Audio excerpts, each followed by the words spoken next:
La méthode MRP Golf propose une approche innovante, naturelle et intuitive qui agit en profondeur sur les plans physiques, mental et émotionnel. À la croisée des neurosciences, de la biomécanique et de la psychologie, le processus MRP Golf propose une voie nouvelle pour gagner en régularité et accéder à la véritable origine de vos erreurs. Plutôt que de corriger la partie visible du swing, le processus MRP Golf agit en profondeur sur les plans physiques, mental et émotionnel pour faire émerger un mouvement naturel et libérer nos blocages qui limitent notre performance. Au cœur de cette approche, un programme moteur central appelé Mouvement rythmique primaire, qui devient la base de toutes les actions golfiques. En s'appuyant sur ce mouvement unique, valable du putting au plein swing, chaque joueur peut développer plus d'énergie, de confiance et de calme intérieur. Un modèle de swing fait par nous et pour nous. Le mouvement rythmique primaire, il part de cette action des épaules autour de l'axe de la colonne vertébrale. Voilà. Et ce mouvement-là, tu vois, je le réalise, mettons dans un mouvement de putting ici. Eh bien, souvent l'exercice que je fais, c'est que je fais ce mouvement-là sur un plan horizontal, je réalise ce mouvement-là sur un léger plan incliné en croisant les mains. Ben, je suis au cœur du mouvement, c'est-à-dire que je suis sur les obliques, transverses, carré d'élan pour maintenir vraiment la stabilité de la colonne vertébrale, et je réalise ces micro-mouvements de dissociation entre le haut et le bas. Chacun explore ses propres sensations en fonction de ses sens privilégiés pour créer sa signature motrice, sa concentration mentale et sa gestion émotionnelle, des fondations essentielles pour un jeu stable, régulier, libre et pleinement incarné.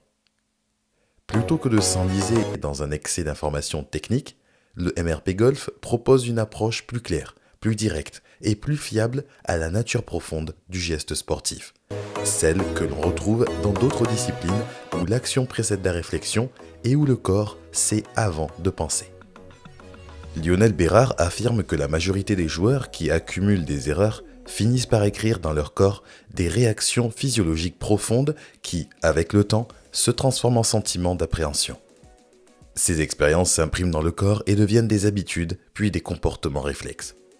Peu à peu, le joueur développe une forme d'anxiété latente, l'amenant à anticiper en permanence un danger ou une erreur. Pris dans ce schéma, il en vient à croire que son problème est purement technique. Il tente alors de corriger son swing par des ajustements mécaniques, tout en ignorant les émotions à l'origine du déséquilibre. C'est ainsi qu'il entre dans un cercle vicieux, où la recherche technique renforce les blocages émotionnels, et le mauvais swing devient le symptôme, non la cause. Selon Lionel Bérard, ses récentes recherches sur l'origine des mauvais coups lui permettent d'affirmer que 70% ne sont pas d'origine technique, mais bien une réaction physiologique due à ses sentiments ou émotions. Pour lui, le geste n'est jamais neutre. Il est l'expression directe de nos expériences, de nos croyances techniques ou encore de nos idées reçues. Cette deuxième étape du MRP, c'est un croisement de sens physique et psychique. Tu dois créer ton panel en fait, de repères sensoriels. On appelle ça de la synesthésie induite. C'est-à-dire qu'on va croiser des sens physiques et psychiques qui vont être ton référentiel de repères sensoriels. Et là, tu vas les mettre en place au fur et à mesure après sur le parcours, dans une routine. Et ça, les neurosciences nous ont fait un beau cadeau en nous disant que déjà le cerveau ne faisait pas la différence entre une action réelle et une action virtuelle.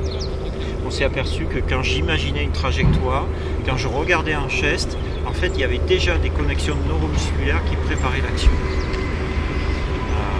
Et à partir de là, les neurosciences nous ont aussi expliqué qu'avant il fallait activer deux zones, cerveau droit, cerveau gauche, le cerveau global, le cerveau analytique. Aujourd'hui on s'est aperçu qu'il y avait 4 zones à activer. C'est-à-dire il fallait que je sois organisé, cerveau gauche, il fallait que j'imagine, cerveau droit, il fallait que je trouve une commande, c'est le mouvement rythmique primaire, c'est-à-dire une sorte de stabilité dans ce mouvement-là, que je retrouve dans tous les compartiments de jeu. Et il fallait, ça c'est le cervelet, et il fallait activer une 4e zone qui est le cerveau médian, relié avec le système limbique qui est l'émotion positive. Et quand tu avais activé ces 4 zones, il n'y avait pas de résistance.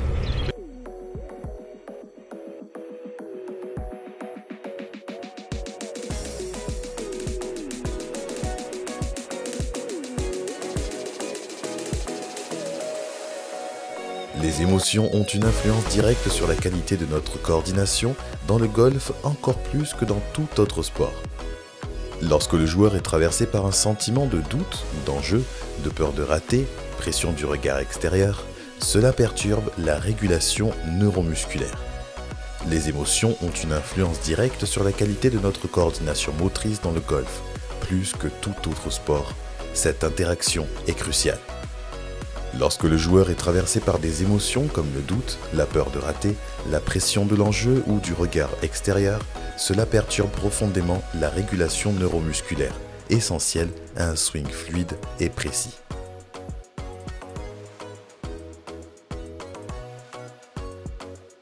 Là, je crois que sur le volet technique, je me suis plus récemment un peu perdu justement sur la visualisation des démonstrations, sur les vidéos en ligne, etc. Et je pense que j'ai probablement besoin aussi de me reconnecter à des émotions et avoir une vision plus globale. Ok, physique et psychique. En fait, ton système amygdalien qui t'envoie l'information en disant aujourd'hui je suis pas en crédit de bon coup sur les fers. Et il t'envoie l'information. On appelle ça un sentiment, c'est une émotion complexe. Et ce sentiment d'appréhension ou de crainte ou de doute va être une réaction physiologique. C'est émovéré, c'est énergie en mouvement, les émotions. Et ça va avoir comme incidence, ça va provoquer ce qu'on appelle de la dystonie fonctionnelle, c'est-à-dire une contraction musculaire sur le muscle antagoniste. Je regarde une situation, j'ai mettons sur ce trou numéro 18 un trou de 170 mètres, je suis entre deux clubs, je ne vais pas prendre un hybride et peut-être je vais prendre un fer 5 ou un fer 4 et là c'est des clubs que je joue rarement quand je suis en enseignement et là j'ai une légère appréhension face à la situation où il y a un enjeu. Eh bien le système amygdalien va m'envoyer l'information, me dire moi je t'envoie l'information parce que aujourd'hui il faut élever ton niveau de préparation. En fait, l'émotion négative, elle est là pour ça. Elle n'est pas négative. Et là, je vais me raccrocher à quelque chose qui va me rassurer. D'essence physique et psychique.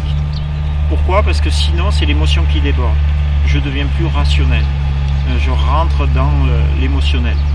Et là, j'ai pas de solution.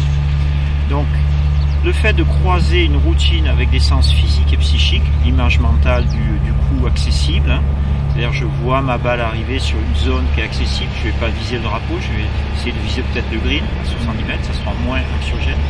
On dit qu'il faut que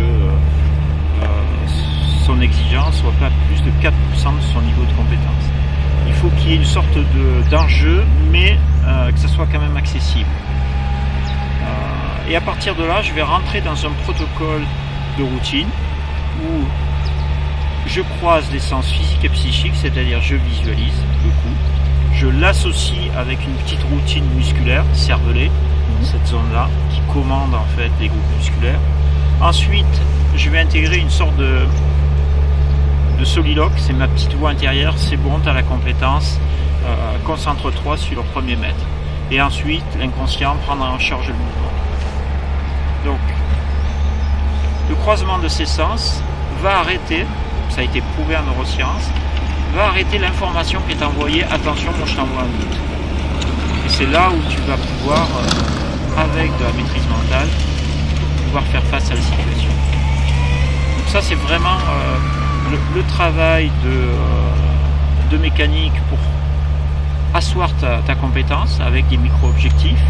On va dire que le mouvement rythmique primaire, c'est toujours le même démarrage, avec des positions différentes de corps, qui va me créer une panoplie de coups interminables. La deuxième étape, moi, j'ai mes sens privilégiés et je les croise pour me rassurer en disant j'ai la compétence, je peux faire face à la situation. Et la troisième étape, je m'engage dans une chronologie d'action toujours identique. Ça, c'est nos trois étapes qu'on va essayer de valider tout au long de la séance. Très clair, ça me conforte avec les objectifs que je suis venu rechercher à travers ce stage. L'influence des émotions sur le geste sportif, un fait scientifique. Plusieurs travaux scientifiques soutiennent cette réalité fondamentale. Les émotions influencent directement la qualité du geste, la coordination motrice et la disponibilité corporelle. notamment ceux du docteur Antonio Damasio, neurologue et neuroscientifique reconnu, qui a démontré dans ses recherches que les émotions jouent un rôle central dans la prise de décision, la régulation du mouvement et la perception corporelle. À travers son concept de marqueur somatique, il explique comment les émotions, même inconscientes, modulent nos réactions motrices bien avant l'intervention de la pensée rationnelle. Les émotions négatives comme la peur, le doute ou la pression perturbent les circuits nerveux et modifient les signaux envoyés par le cerveau moteur au système musculaire, réduisant ainsi la précision, la fluidité et la coordination du geste. Ces perturbations émotionnelles impactent immédiatement la qualité du mouvement, souvent avant même que le joueur en ait conscience. Concrètement, cela se manifeste par une cocontraction parasite. Les muscles qui devraient initier le mouvement, agonistes, et ceux qui doivent se relâcher, antagonistes, se contractent en même temps. Cette tension conflictuelle bloque le geste, le rend rigide, haché, voire incontrôlable, malgré l'absence de douleur ou de fatigue. Dans certains cas, le déséquilibre entre émotion, contrôle mental et automatisme moteur peut évoluer vers une dystonie fonctionnelle. Il s'agit d'un trouble du mouvement qui survient dans des situations à enjeu de surcharge émotionnelle. Le cas le plus emblématique est celui du yips, au putting. Le joueur, pourtant techniquement compétent, n'arrive plus à exécuter un geste simple qu'il maîtrisait parfaitement. Le mouvement devient imprévisible, incontrôlable, parfois saccagé ou figé. Une approche globale pour rétablir l'équilibre. Pour Lionel Bérard, la sortie des blocages chroniques ne repose pas sur une simple correction technique, mais sur un processus en 3 étapes fondamentales. Premièrement, simplifier la technique en se recentrant sur un mouvement global cohérent et naturel. Ne cherche pas à corriger le geste, mais à le faire émerger à travers la mémorisation à vide, les routines mentales et les techniques basées sur les neurones miroirs et l'activation ciblée de 4 zones cérébrales clés. Ce travail global s'appuie sur la réharmonisation des 4 compétences fondamentales du joueur. Physique. Retrouver la fluidité, la mobilité et la coordination naturelle du corps. Technique. Simplifier le geste autour d'un mouvement moteur central et cohérent. Mental. Renforcer la concentration, la clarté de l'intention et la pleine présence. Émotionnel. Libérer les tensions internes, transformer les émotions parasites et retrouver une confiance intuitive. C'est dans l'équilibre harmonieux de ces 4 dimensions que le joueur peut reconstruire un jeu plus libre, plus stable et plus profondément aligné avec lui-même. Exemple, le slice. Dans le cas d'un joueur qui slice régulièrement, la méthode MRP Golf ne cherche pas à corriger directement le geste technique. Elle commence par explorer l'origine émotionnelle ou mémorielle du mouvement. La plupart du temps, le slice est lié à des oppositions musculaires internes qui se traduisent par une libération excessive du haut du corps. Cette dissociation entraîne un chemin de club intérieur-extérieur typique du slice. Ce sont ces réactions internes, souvent invisibles mais puissantes, qui génèrent des compensations techniques. Les étapes pour corriger durablement un mouvement perturbé selon la méthode MRP Golf. Étape 1. Libérer le geste par l'émotion et la mémoire corporelle. Le processus commence sans balle, en remettant le joueur en mouvement à vide avec une synchronisation de tous les segments du corps. Objectif, réinscrire un geste plus fluide, plus naturel, associé à des émotions positives. Dans cet état de relâchement profond, le corps retrouve ses repères. Tous les sens se synchronisent. Vue, ouïe, proprioception, ressenti émotionnel, dans une dynamique que l'on peut appeler synesthésie sensorielle. Dans cet état de relâchement profond, tous les sens se mettent à collaborer.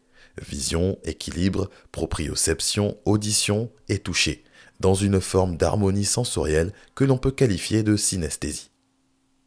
C'est cette cohérence sensorielle qui permet de reconstruire une coordination juste, intégrée par l'inconscient et parfaitement alignée avec le corps, l'intention et le rythme intérieur du joueur.